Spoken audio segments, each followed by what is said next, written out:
Um, are all sins equal? That's a hard question. There's different people who think different things. Some people think that sins are equal, some people don't. The answer to that question is all sins are not equal. And the reason why is because in the Bible, it shows different verses where it shows that it gives examples how all sins are not equal.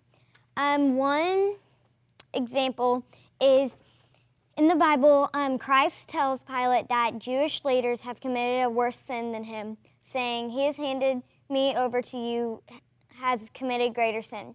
And he's saying that Jewish leaders have committed a worse sin. If all sins are equal, there's not a worse sin, there's not a better sin. So that shows that all sins are not equal. Another thing is certain sins in the law are distinguished as a particular context as an abomination to God, implying that others are not as severe. It shows just right there when it says others are not as severe. Some aren't as severe. Like there could be some that are more severe and some that are less. So that's another example. Let's see. There are degrees of punishment in hell depending on the severity of the offense.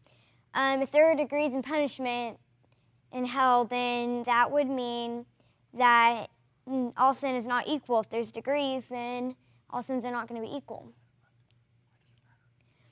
It matters because if you think to yourself, okay, if all sins are equal, then you're going to think, well, speeding isn't very bad.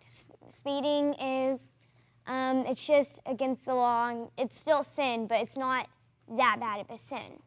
Well, if you think that all sins are equal, you'll think speeding is not that bad. And so if all sins are equal, then speeding and murdering are the same. So if you want to go murder someone, you'll go murder someone because you think that all sins are equal and it's just the same as speeding.